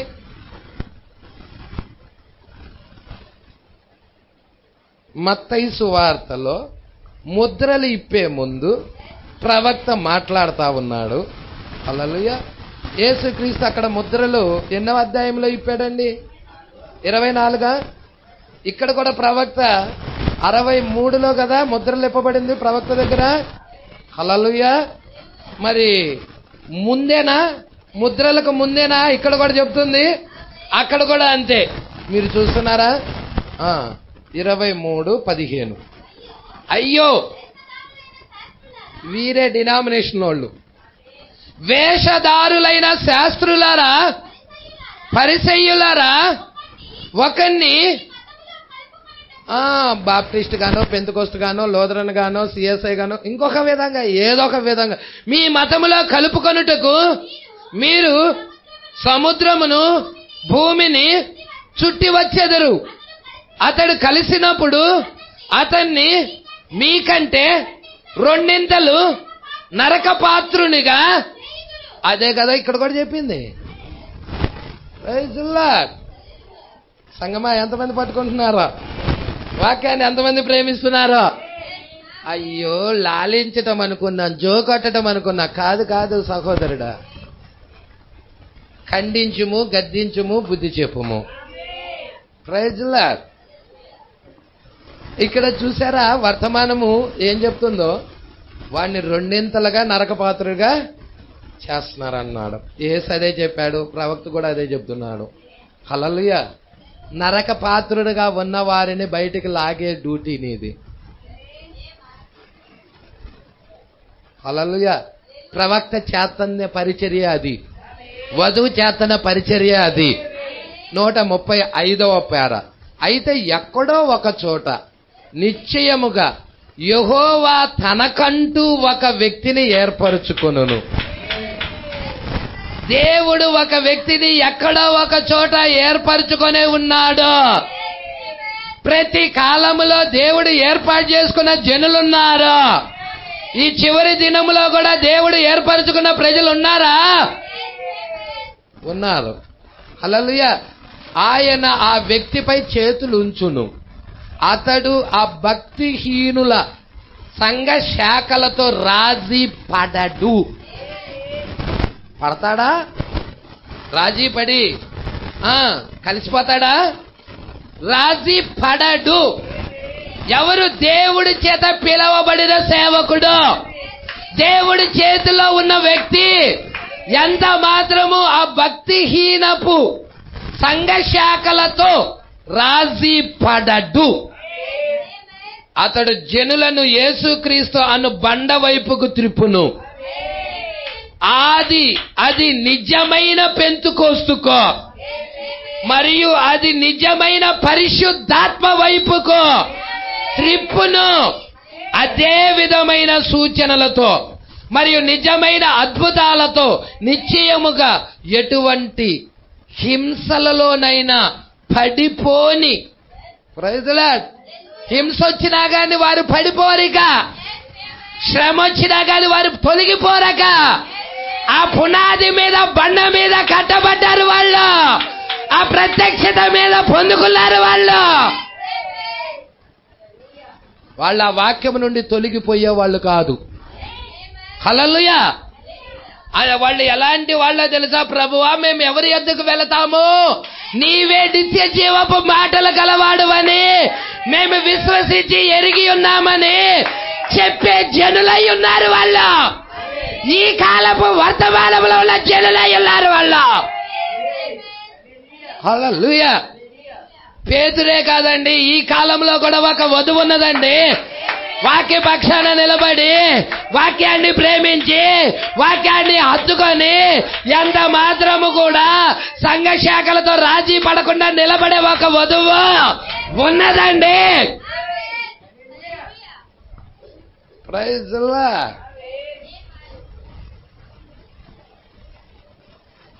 ఎంతమందికి అర్థమవుతుందో ఈ విషయాలు? ఎంతమంది పట్టుకుంటున్నారో? ఎందుకో తెలుసా? వాళ్ళ నుండి బయటకు రమ్మంది ప్రవక్త. దాని మీద 2 తీర్పు ఉంది. హల్లెలూయా. చూడండి, పెంతుకోస్తుకు మరియు నిజమైన పరిశుద్ధాత్మ వైపుకు త్రిప్పును. ఈరోజు అనేక అనుకరణలు ఉన్నాయి భూమి మీద. నిజమైనది కూడా ఉన్నది ఎక్కడో. అనుకరణ వైపు కాదు, నిజమైన దాని వైపుకు రావటానికి ఆమె ఇష్టపడుతుంది. హల్లెలూయా. అదే విధమైన సూచనలతో అక్కడ 2000 సంవత్సరాల క్రితం అపోస్తుల మధ్య ఏ రకమైన సూచనలు జరిగాయో అదే విధమైన సూచనలతో, నిజమైన అద్భుతాలతో నిశ్చయముగా ఎటువంటి హింసలలోనైనా పడిపోని, పరిగెత్తి పోని,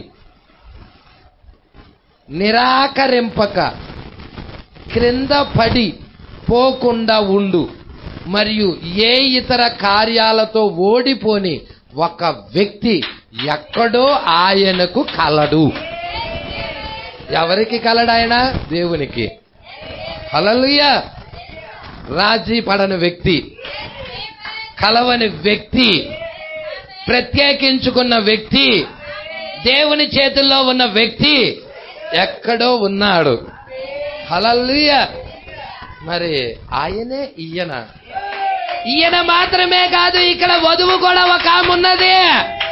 మత శాఖలతో కలవని ఒక వధువు ఉన్నది. చూసారా అండి?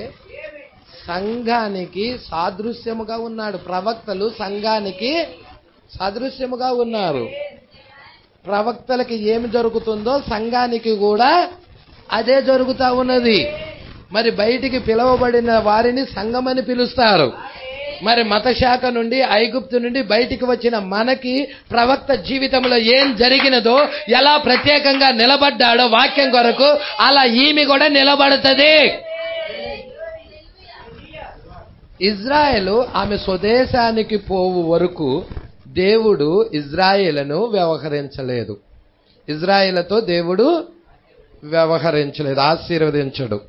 మెథడిస్టు, బాప్టిస్టు, ప్రెస్బిటేరియను, క్యాథలిక్ లేక పరిశుద్ధ యాత్రికుడు, నజరీను, క్రీస్తు సంఘం లేక పెంతుకొస్తు సంఘ శాఖలైన మిమ్మలను దేవుడు ఎప్పటికీ ఆశీర్వదించడు. ఎప్పటికీ ఆ యొక్క మార్గములో దేవుడు మిమ్మల్ని ఎన్నడూ ఆశీర్వదించడు. మేము అక్కడికి వెళ్ళి ఆశీర్వదించబడ్డామని చెబుతున్న వారి మాటలన్నీ ఉత్తిత్తి మాటలు. నిజం అది. ప్రభువుని తెలుసుకోక ముందు లోకంలో ఉన్న అన్యుడు ఎలాగా ఆశీర్వదించబడ్డామని ఉంటాడో అలాగ ఉంటారు వాళ్ళు కూడా. హల్లెలూయా. ఆశీర్వాదం అంటే మీకు తెలియాలి. ఆశీర్వాదం అంటే ఏమిటో నేను మీకు చూపిస్తాను. అపోస్తుల కార్యగ్రంథం 3వ అధ్యాయము చివరి వచనం 26 చూడండి. 3వ అధ్యాయము 26. ఆశీర్వాదం అంటే మీకు తెలియాలి. చూడండి. దేవుడు ఎవరా సేవకుడు? ప్రవక్త అయి ఉన్నాడు, వర్తమానికుడై ఉన్నాడు, దేవుడు ఎన్నుకున్న వ్యక్తి అయి ఉన్నాడు. దేవుడు తన సేవకుడిని పుట్టించి మీలో ప్రతి వాని దుష్టత్వము నుండి మళ్లించుట. హల్లెలూయా. పట్టుకుంటున్నారా అండి? దేవుడు తన సేవకుడిని పుట్టించాడా? పుట్టించాడా లేదా? లేపాడా లేదా? లేపి పుట్టించి మనలో ఉన్న ప్రతి వాడిని మన దుష్టత్వాల నుండి మళ్లించాడా? ఆయా మత శాఖల నుండి మనం మళ్లించబడ్డామా? ఐగుప్తు నుండి మళ్లించాడా మోషే? మరి ఈ కాల ప్రవక్త కూడా సంఘ శాఖల నుండి మనల్ని మళ్లించాడా? బయటికి తీసుకొని వచ్చాడా? దుష్టత్వము నుండి మళ్లించుట వలన మిమ్మలను ఆశీర్వదించుటకు ఆయనను, అది ఇక్కడికి పంపిన ఉద్దేశం. మన దగ్గరికి ప్రవక్త వచ్చిన ఉద్దేశం అది. దేవుడు మనల్ని ఆశీర్వదించడానికి ప్రవక్తను పంపించాడు. దుష్టత్వము నుండి మళ్లించటమే ఆశీర్వాదము. దేని నుండి? చెడు మార్గముల నుండి, మన పాపముల నుండి, లోకము నుండి. లోకమంతా దుష్టత్వంతోనే ఉంది. సంఘశాఖలన్నీ దుష్టత్వంలోనే ఉన్నాయి. మళ్లించటమే నిజమైన ఆశీర్వాదం. ఇదండి ఆశీర్వాదం. అందుకే దేవుడు అంటున్నాడు ఇక్కడ, మీరు చూస్తున్నారా? ఇక్కడ ఏమంటున్నాడమ్మా 136లో? హల్లెలూయా. అక్కడ అంటున్నాడు, ఆ యొక్క మార్గంలో దేవుడు మిమ్మల్ని అన్నాడు ఆశీర్వదించడు. పెంతెకొస్తు దినమున సంభవించే విధముగా ఆది పెంతెకొస్తు యొక్క అనుభవం లాంటి మీ స్వదేశమునకు మరలి రండి. పెంతెకొస్తు దినమున జీవము కలిగిన దేవుని యొక్క శక్తి ఎన్నో వేల మంది ప్రజలను మార్చి, ఇదేనండి హల్లెలూయా. ఏదైనా మనం చదువుతుంది హల్లెలూయా. పెంతెకొస్తు దినమున జీవము కలిగిన దేవుని యొక్క శక్తి ఎన్నో వేల మంది ప్రజలను మార్చి వారి యొక్క హృదయాలను దేవుని యొక్క అగ్ని దహింపజేసినది. అవునా? అదేనండి ఆశీర్వాదం. అగ్ని బాప్తిజం అండి. మన పాపాలను కాల్చేదండి. ప్రజల మరి పెంతెకొస్తు దినాన వారిని 120 మంది మీదకి అగ్ని దిగొచ్చిందా? అగ్ని జ్వాలల వంటి నాలుకలుగా విభాగించుకొని పరిశుద్ధాత్మ వారందరి మీదకి దిగినదా? హల్లెలూయా. పట్టుకుంటున్నారా అండి? ఇక్కడ అంటున్నాడు చూడండి, ఏమంటున్నాడు? పెంతెకొస్తు దినమున జీవము కలిగిన దేవుని యొక్క శక్తి ఎన్నో వేల మంది ప్రజలను మార్చి వారి యొక్క హృదయాలను దేవుని యొక్క అగ్ని దహింపజేసినది. ఏదో ఒక వేషధారి తనము కాదు, మనుషులు తయారు చేయు మనోశాస్త్రము కాదది, ఏదో ఎగతాళి చేయు కార్యాలు కాదది, అమెరికాలో మనకున్నట్టు ఎలుకల పందెం కాదది, ఎవరికి పెద్ద గుడారాలు ఉండును, హల్లెలూయా, పెద్ద పెద్ద గుడారాలు ఎవరికి ఉండును, ఎవరి యొద్ద ఎక్కువ మంది సమూహము ఉండురన్న కార్యం కాదు, ఎక్కువ మంది జన సమూహము ఏ సంఘములో ఉన్నది అని కాదు. అది దేవునికి ఏ విధమైన భేదము కలగజేయదు. అది కాదండి అసలు. ఎక్కువ మంది జనులుంటే దేవుడు ఆ సంఘాన్ని దీవించాడు, దేవుడు ఆ సంఘంలో కదిలాడుతున్నాడు అని కానే కాదు. అస్సలు అది కాదు. అది ఏ విధమైన భేదము కలగజేయను. ఏ విధమైన భేదము కలగజేయను. అది దేవునికి ఏ విధమైన భేదం కలగజేయను. మీ హృదయములో నిష్కపటము గల జనులను దేవుడు కోరుచున్నాడు. ఇది ఇంపార్టెంట్ అండి. మన హృదయములో నిష్కపటం ఉండాలి, కపటము లేని వారుగా ఉండాలి. నిష్కపటమైన జనులను దేవుడు కోరుచున్నాడు. పెద్ద గుంపులను కాదు దేవుడు కోరేది. అయితే స్వచ్ఛమైన నిష్కపటమైన హృదయము కలిగిన వారిని ఆది అపోస్తల కార్యాల దినములకు మనము తిరిగిపోవలెను. హల్లెలూయా. ఆ ఉజ్జీవం దగ్గరికి, ఆ అగ్ని బాప్తిజం దగ్గరికి మనల్ని తిప్పగలిగే సేవకుడు అవసరం.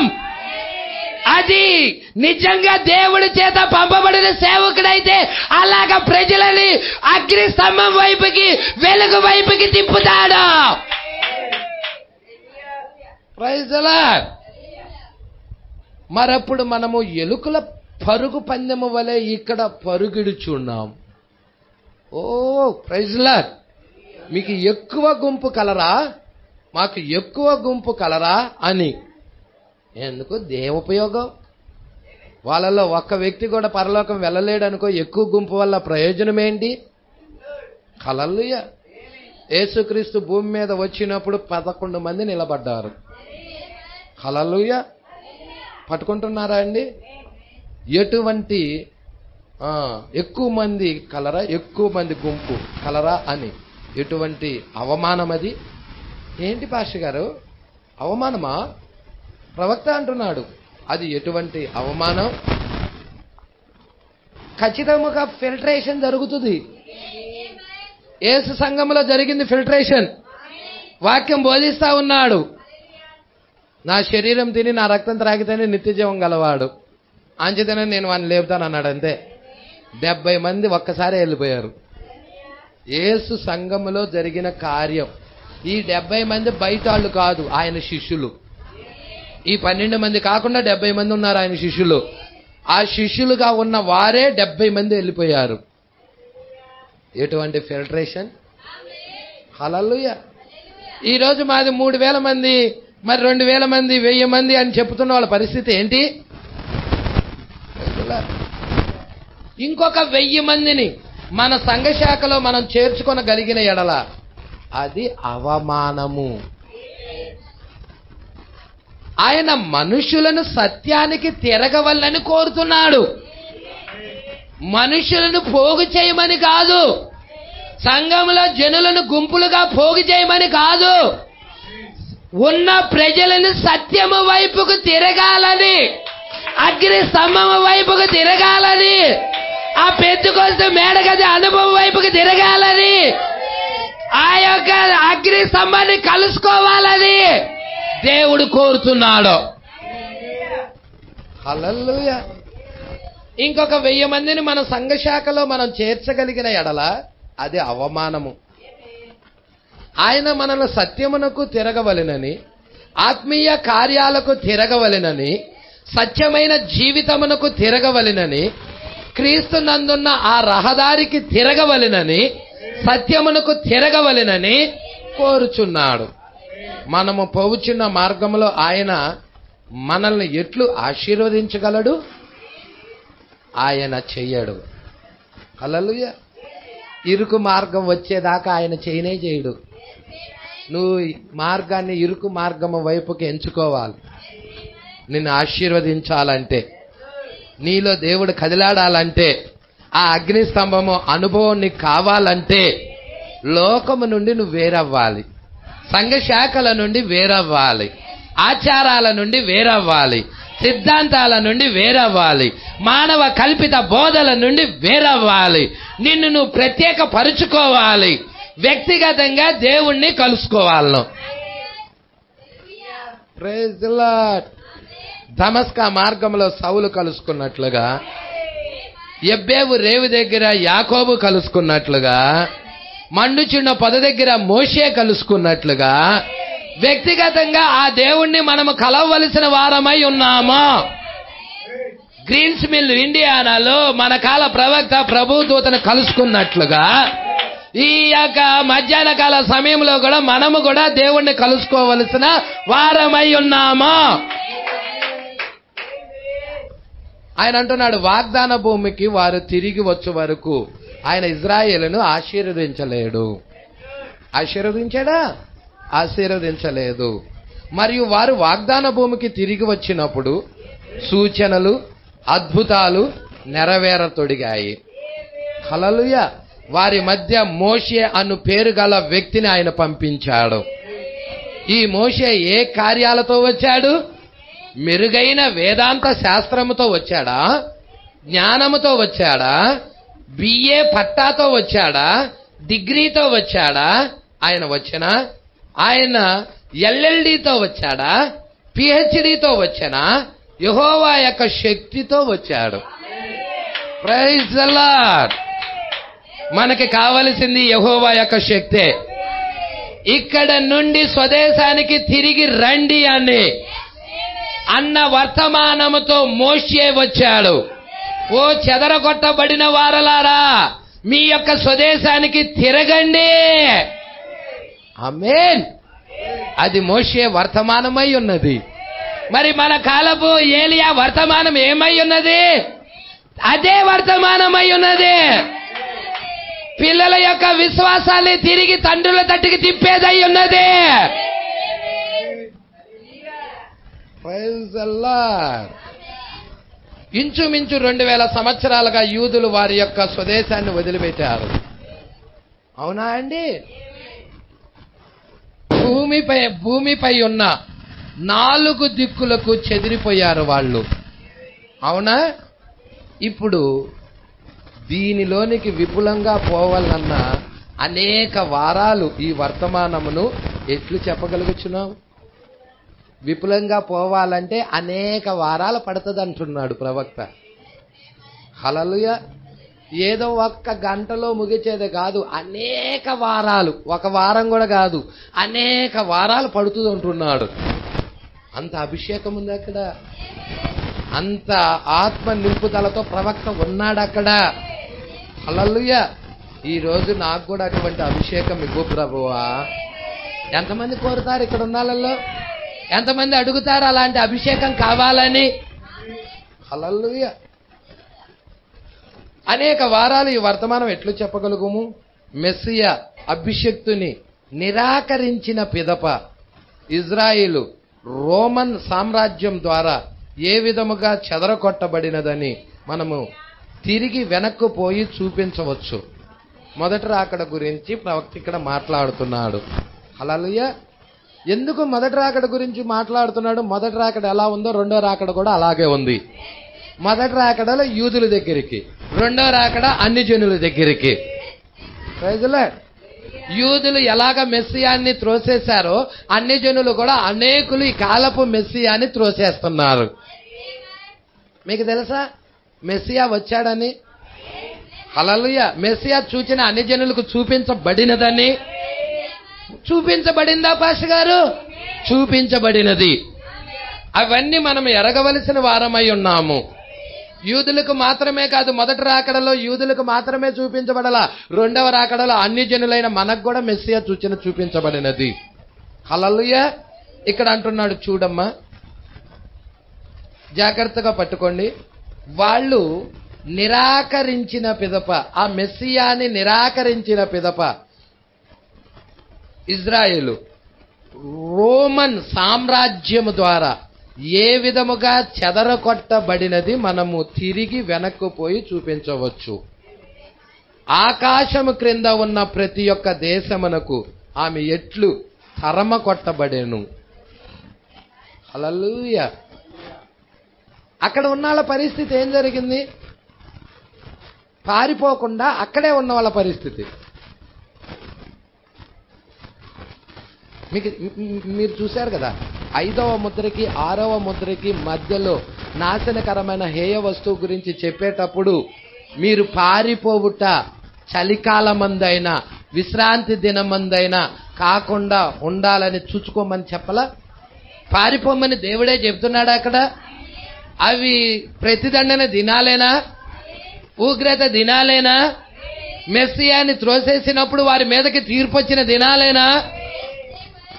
ఏర్పాట్లో ఉన్నవాళ్ళు వెళ్ళిపోయారు, ఎన్నికలో ఉన్నవారు పారిపోయారు. అవునా? ఎవరు అక్కడే ఉంది? మెస్సియా మాట వినని వారు అక్కడే ఉండిపోయారు. తీతు చక్రవర్తి వచ్చాడు, పట్టణాన్ని ముట్టడేశాడు, రక్తం ఏరులై ప్రవహించింది, మొత్తం సమూలముగా నాశనం చేశాడు. Praise the Lord. పట్టుకుంటున్నారు ఈ విషయాలు. మరి ఇప్పుడు కూడా అదే జరగబోతా ఉన్నది. అన్ని జనుల మీదకి తీర్పు రాబోతా ఉన్నది. పారిపోవటానికి ఒక వర్తమానం ఉన్నది. మనం ఇక్కడ నుండి ఎస్కేప్ అవటానికి, ఎస్కేప్ అంటే ఇక్కడ నుండి వెళ్ళిపోవట, ఎత్తబాటులోకి వెళ్ళటానికి మనకొక వర్తమానము 7వ దూత తీసుకొచ్చి ఉన్నాడు. ఇక్కడ చూడండి, యాకోబు తిరిగి రమ్ము. యాకోబు అంటే ఇజ్రాయేలు, తిరిగి రమ్ము. ఆదికాండము 44-45 అది చూపించుతున్నది. హల్లెలూయా.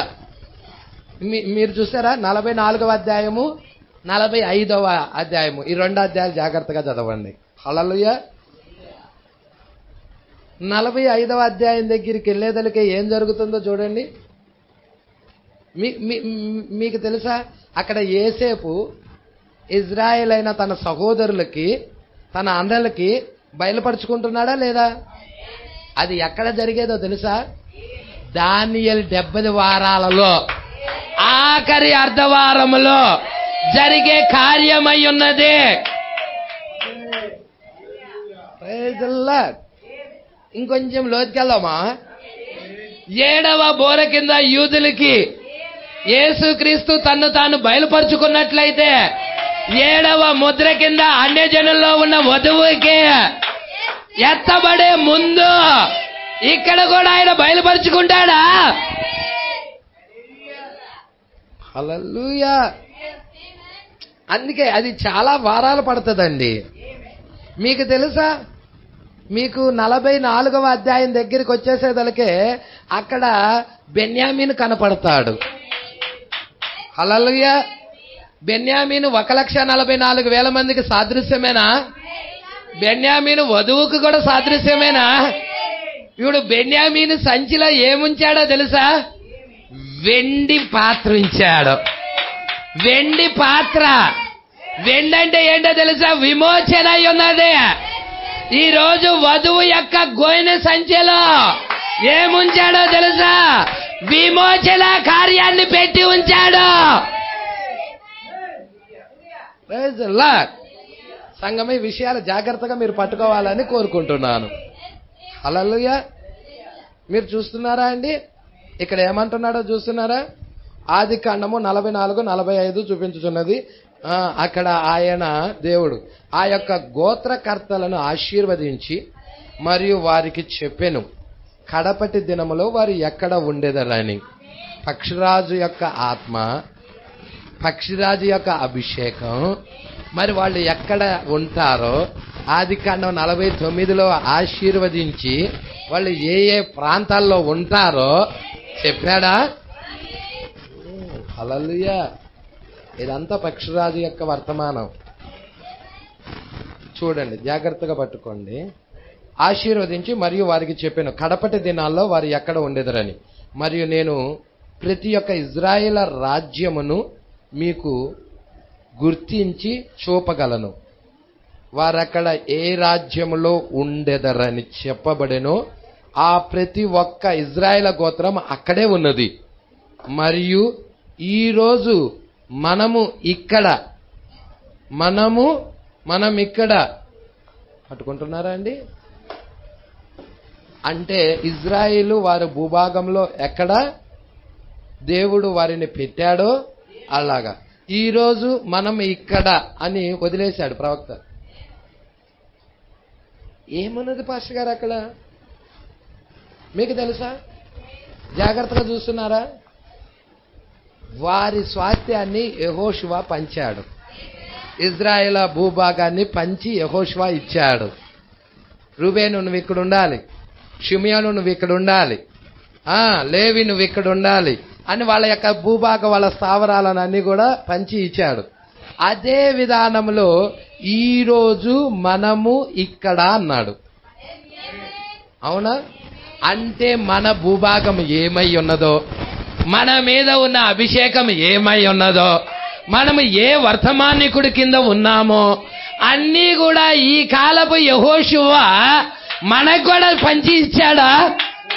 మనకు కూడా చూయించాడా? మార్టిన్ లూథర్ వర్తమానం నీతీకరణ అని, జాన్ వెస్లీ వర్తమానం శుద్ధీకరణ అని, పెంతెకొస్తల వర్తమానం ఆ యొక్క వరాల పునరుద్ధరణ అని, మనం పక్షిరాజు యొక్క వర్తమానం కింద ఉన్నామని ప్రతిదీ కూడా చూయించి చెప్పాడా?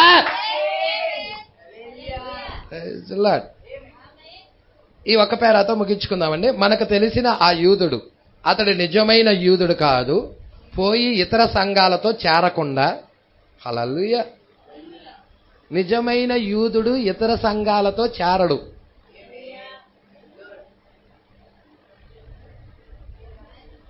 ఒకటో ముద్రలో ప్రవక్త ఏదో చెప్పాడు. యూదులు ఎవరితో ఒప్పందం చేసుకుంటారు? హల్లెలూయా. రోమ్తో ఒప్పందం చేసుకుంటున్నారు. ఆ ఒప్పందం ఈమె చూడదు. అవునా? ఇక్కడ ఏమంటున్నాడు? నిజమైన యూదుడు. హల్లెలూయా. మనకు తెలిసిన ఆ యూదుడు, అతడు నిజమైన యూదుడు కాడు. పోయి ఇతర సంఘాలతో చేరకుండా ప్రపంచ కార్యాలలో తనను అపవిత్ర పరుచుకొనక సదాచారములతో ఉన్న సాంప్రదాయాలు, పాత మతమునే పాటించుచున్న యూదుడే నిజమైన యూదుడు. పట్టుకుంటున్నారా అండి? అంటే నీకు ప్రకటన గ్రంథం 14వ అధ్యాయంలో వాళ్ళ గురించి ఏమనుందంటే స్త్రీ సాంగత్యం చెయ్యని వారు అని ఉంది. ఇక్కడ ఏమంటున్నాడు? ఇతర సంఘములతో చేరకుండా, కలవకుండా, మిక్స్ అవ్వకుండా. స్త్రీ అంటే సంఘమేగా, మరి అపవిత్ర పరుచుకొనకుండా ఉందా అండి? పోయి ఇతర సంఘాలతో చేరకుండా ప్రపంచ కార్యాలలో తన్ను అపవిత్ర పరుచుకొనక. ఓ ఇది యూదుల గురించిగా పాస్టర్ గారు, మన గురించి కాదు కదా అనుకున్నావంటే నువ్వు ఎత్తబాటు మిస్ అయిపోతావు. ఎత్తబాటులో వెళ్ళాలంటే అక్కడ 7వ బోర కింద యూదులకి ఏమి జరుగుతుందో ఎత్తబడే వధువుకి అదే జరుగుతుంది. నీ ప్రణాళిక అదే ఉన్నది. నిజమైన యూదుడు ఎలాగ చేరడు, ఇక్కడ కూడా ఈమె కూడా మత శాఖలతో చేరదు, స్త్రీ సాంగత్యం ఎరగదు. పట్టుకుంటున్నారా అండి? ఇతర సంఘాలతో చేరకుండా ప్రపంచ కార్యాలలో తనను అపవిత్ర పరుచుకొనక. ప్రపంచ కార్యాల జోలికి కూడా వెళ్ళదిమి. అపవిత్ర పరుచుకొనక. ఇంకేమన్నాడండి? సదాచారము అన్నాడు. ఇక్కడ నాకు ప్రింట్లో ఏమైనా మిస్ ఏమో, ఇక్కడ బ్రాకెట్లో అది పెట్టాడు. పాత మతమునే పాటించుచున్న యూదుడే నిజమైన యూదుడు. వారే దూర ప్రాంతాల నుండి తిరిగి వచ్చుచున్నారు. జొన్న రొట్టెలు తినుచు, కొండలపై జీవించుచు, పాత పట్టణములోనికి అనుమతించబడక ఉన్నారు. వాళ్ళు ఎవరిది కాని చోటులో వారికి ఒక పట్టణము కట్టబడి, ఇరుపక్కల మిషన్ గనులు వారిపై గురి చూపబడుచున్నవి. అయినను ఆమె చిగిరించతొడిగెను. ఆమేన్ మరియు ఆమేన్. కాలము సమీపముగా ఉన్నది. ఎంతమంది పట్టుకుంటున్నారా అండి? ఇక్కడ ఇరుపక్కల మిషన్ గనులు వాళ్ళ కొరకు పట్టుకొని ఉన్నా గాని దేవుడు వాగ్దాన భూమికి వారిని తీసుకొని వెళ్ళాడు. హల్లెలూయా. పట్టుకుంటున్నారా అండి? దేవుడు వాగ్దాన భూమిలోకి వాళ్ళు వెళ్ళినప్పటికీ కూడా దేవుడు ఇంకా వాళ్ళతో వ్యవహరించటం లేదు. ఎందుకో చెప్పండి? ఇక్కడ రూతుతో దేవుడు వ్యవహరిస్తున్నాడు. రూతుతో ఈమె ఎత్తబాటు అయిన తర్వాతే దేవుడు నయోమితో వ్యవహరిస్తాడు, యూదులతో వ్యవహరిస్తాడు. పట్టుకుంటున్నారు ఈ విషయాలు? దేవుడికి మహిమ కలుగును గాక. కాబట్టి మన దీంట్లోనే చూసాం అది. ఇది అయిన తర్వాతే దేవుడు ఆమెతో వ్యవహరిస్తాడన్న సంగతి కూడా మనం దీనితోనే చూసి ఉన్నాము. కాబట్టి యూదులకి ఏం జరుగుతుందో అన్ని జనుల్లో ఉన్న వధువుకు కూడా అదే జరుగుతా ఉన్నది. 7వ బోర కింద యూదులకి, ఆ ఆఖరి అర్ధవారంలో యూదులకి ఏం జరుగుతుందో మనకు కూడా అవి జరుగుతున్నాయి. ఆత్మీయంగా మనకు కూడా ఆ కార్యాలు జరుగుతున్నాయి. ఆఖరి అర్ధవారంలో 6 కారణాల గురించి ఉన్నాయి వాళ్ళకి. ఏంది? తిరుగుబాటు మాన్పుట, పాపం నివారణ చేయుట, దోషము నిమిత్తం ప్రాయశ్చిత్తం చేయుట, యుగాంతము వరకుండునట్టు నీతి బయలుపరచుట, దర్శనము ప్రవచనము ముద్రించుట, అతి పరిశుద్ధ స్థలమును. ఇది ఇంపార్టెంట్. ఎత్తబడే వారికి ఇది కంపల్సరిగా ఇంపార్టెంట్. Praise lord. దీని గురించిన బయలుపాటు కనుక మనకు లేదనుకో, మనము విడవబడతాం. మనం ఎత్తబడాలంటే కంపల్సరిగా దాని గురించిన బయలుపాటు, ప్రత్యక్షత మనం పొందుకొనే తీరాలి. ఈ దానియేలు 70 వారాల గురించిన ప్రత్యక్షత మనం ఎరగాలి. ప్రభువా నాకివ్వు ప్రభువా అని ప్రార్థించండి. అందుకే వ్యక్తిగతంగా మోకాళ్ళ అనుభవం కావాలంట. దేవుడి యొక్క, ఒక పురుషుడి యొక్క గుణశీలం అంటే ఏంటో చెప్తున్నాడండి.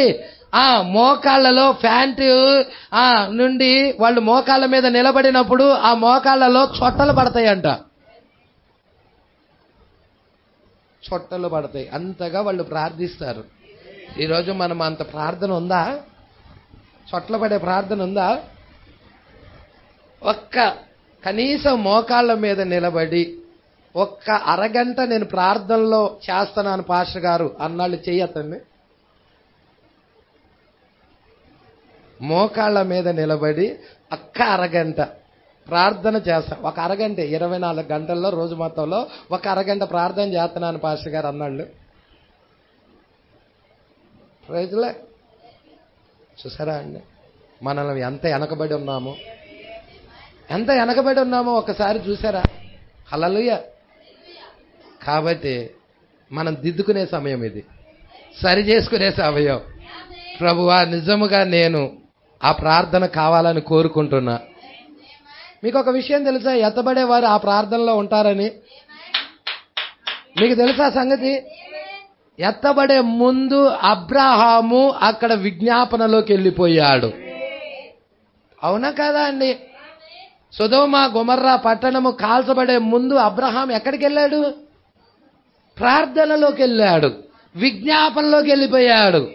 చూడండి, హామానేనండి ఆయన ఎస్తేరు గ్రంథంలో యూదులందరినీ చంపాలని ఆజ్ఞ జారీ చేసిన ఆయన పేరేంటండి? హామాను చంపబడే ముందు ఎస్తేరు ప్రార్థనలోకి వెళ్ళినదా? ఈ రోజు లోకము పూర్తిగా నాశనము అయ్యే ముందు వధువు ప్రార్థనలోకి వెళ్ళాలా? నీడల్లో ప్రార్థనలోకి వెళ్ళారండి వాళ్ళు.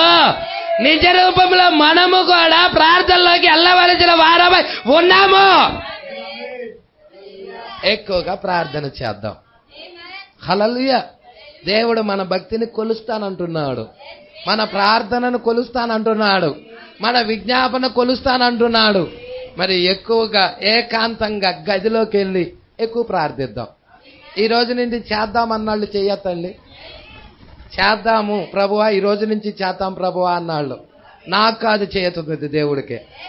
హల్లెలూయా. దేవుడు ఖచ్చితంగా మిమ్మల్ని ఆశీర్వదిస్తాడు. దేవుడు మాటలు దీవించి ఆశీర్వదించును గాక. 140వ పేరా నుండి నెక్స్ట్ వారం చూద్దామండి. అంతేనండి. హల్లెలూయా. 140వ పేరా నుండి నెక్స్ట్ వారం మనం చూద్దాం. చాలా విషయాలు, అద్భుతమైన స్క్రిప్చర్. హల్లెలూయా. ఇంకా ఒక 20 పేరాలో ఏమో ఉన్నాయి అంతే. చాలా లోతైన సంగతులు. ప్రేమించండి, వాక్యాన్ని ప్రేమించండి, వాక్యాన్ని హత్తుకోండి, వాక్యాన్ని కౌగిలించుకోండి, వాక్యం మీద ఆధారపడండి.